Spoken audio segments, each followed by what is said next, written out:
Moorlands Radio Sport, in association with Leek Building Society. I'll hand it over to Dave. Paul, we were talking before you were able to come up here, yeah. And I said you didn't act like a team that has lost 3 on the trot before you came in today. Yeah, no, we're going through the mill a little bit at the moment. We had a number of lads injured. We had a flu, pandemic in the camp, which cost us 2 or 3 lads. So when we went to Hensford, we were a bit depleted really, and obviously Hensford at the moment are fighting for their lives. And up until the sort of like half-time point, we were fine, and then they scored right on the stroke of half-time, which was a bit of a nightmare for us. And then they scored straight after half-time. So yeah, it was a difficult afternoon, that one. And then obviously we played Bootle Saturday, and it was one long ball in the first half which caught us out and drops to their Ben Hodgkinson, who wraps it in, and then up until that, after that, it was a ding-dong match. It could have gone either way. We've hit the post bar, one off the line, and it's one of them where you're just thinking, just one go in. So, up until that point, 88th, 89th minute, we were in the game. So that one again was a strange finish. And then today, I thought we, matched Leek for the first half. I thought it was a very even game. I didn't feel that.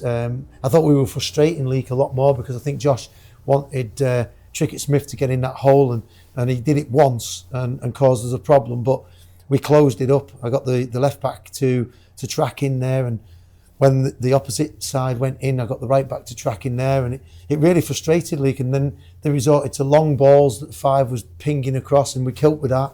And I said to the lads, look, we've got the measure of this, and. Second half, I just asked them to be strong and physical and wait for the opportunity, because I felt we had a number of chances to open Leek up in the first half, and we had a couple of good chances. We've hit the bar again, and it just won't fall in the back of the net for us. And I think once it does, we'll be a different team. So that's just the way football is. What was your game plan before the game then? Same as what we've been doing every week. We've played our formation.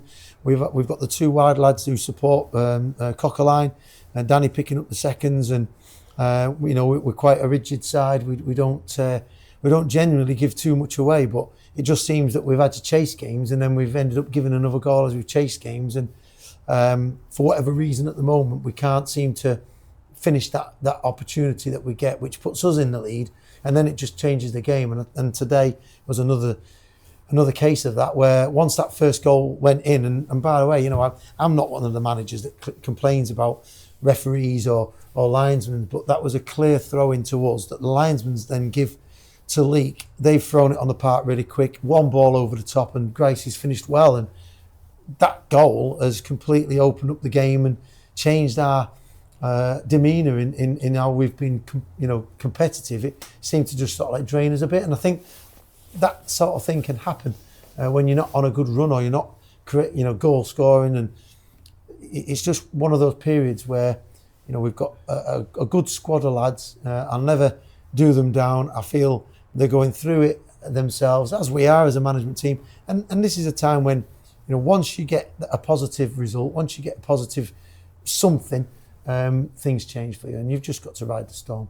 And you're trying to ring the changes on. You brought 2 players in over the last few days. You brought in Sherratt, and we were really impressed by Sherratt. Yeah. And Musilia's come in as well, from Witten. Yeah. Well, I've been tracking Jack Sherratt for months, and he's been at Witten, and he's a faithful lad. He didn't want to move from Witten because he felt that he wanted to give it the time there once he'd left Nantwich.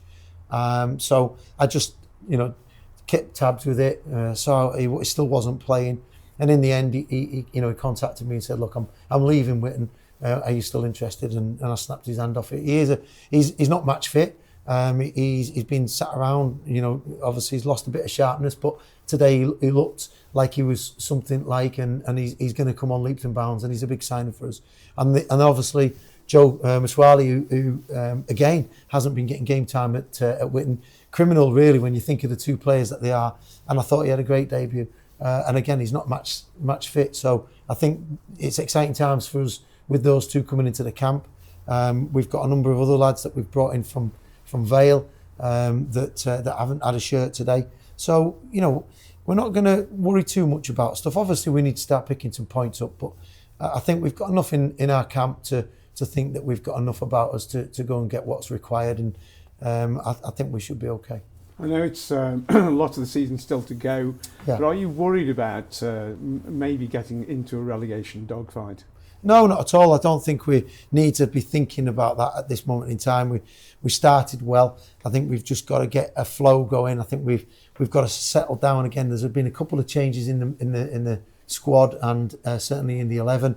I've strengthened where I think the experience should be, and I saw glimpses of that certainly in the first half. I mean, look, Leek was never going to be an easy task for us today on the run that we've got, and fair play to Josh and his team. They're a good outfit and they're a strong outfit, and I'm certainly never going to look at it as being a game that we were going to come here and comfortably win. Last season I brought a team here that were really struggling, and we needed to win, and we got the win. And I was so proud of that group of lads that put those 2 wins together to keep the club in this league.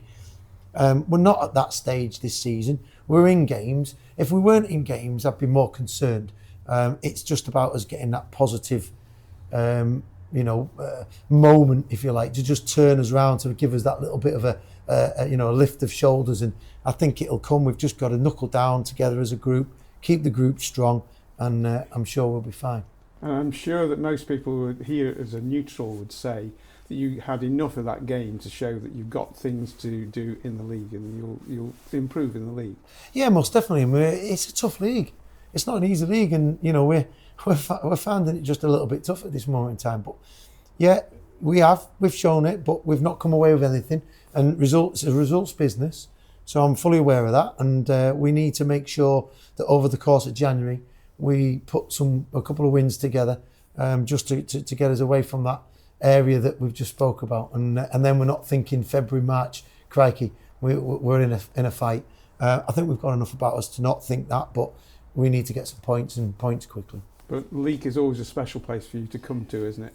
Yeah, I love Leek. I managed Leek, 2016. I had really good fond memories of the place. It was a similar situation when I took over Newcastle as it was when I took over Leek, bottom of the league and struggling. And it was a great place to be. The supporters have always been fantastic to me when I've come back here, and I have got a soft spot for the club itself. And obviously, I wish you all the best, but when you come to Newcastle, I hope we can turn you over.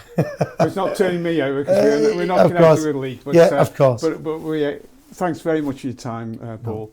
It's always a pleasure to talk to you. Thank you very much for your time, and thanks for putting on a good show. Thank you. Thank you very much.